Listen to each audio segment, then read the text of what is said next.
If you're looking to help lower coolant temps on your 2011 and newer V8, V6, and EcoBoost powered F-150s, then you want to consider grabbing the Raish Performance 170-degree option shown right here. Now, the Raish thermostat is made in the USA and will utilize the same size diaphragm and bypass control as the factory Ford 195-degree unit, all for right around $50 to $60. Now, the installation, according to the site, will get a middle-of-the-road 2 out of 3 wrenches on the old difficulty meter and take about an hour or two to complete from start to finish. So there's a few different reasons to check out an aftermarket lower temp thermostat such as the Raish here, and that could be to replace a faulty factory option. Maybe you do a lot of towing and want to help the truck run a little bit cooler, or maybe even from a performance aspect. Now, the latter is certainly going to appeal to the EcoBoost crowd, as a lower temp thermostat is highly recommended by a lot of the big name tuners out there to help the truck run a little bit cooler, of course,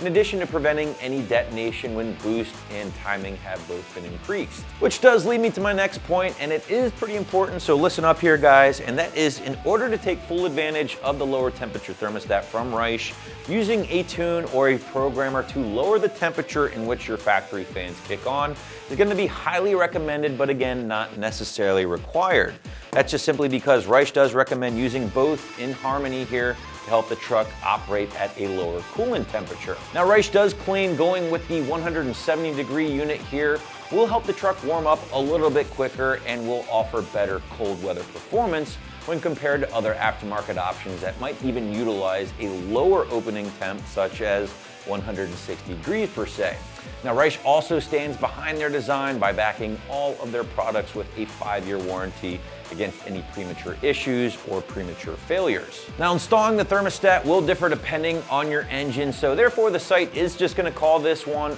middle of the road, 2 out of 3 wrenches on the difficulty meter, just to be on the safe side, along with calling the job itself a couple of hours to complete from start to finish. Now, Raish does include a brand new O-ring with each unit, but just make sure you have a drain pan on hand to catch some of the spillage, of course, when opening up that housing, along with some extra fresh coolant here to top things off once your installation has been completed. But in closing here, guys, there's no denying a cooler running engine is a happier engine overall. So if you're looking to help keep those coolant temps down in your V8, V6, or EcoBoost powered truck, be sure to check out a Raish 170-degree option right here at AmericanTrucks.com.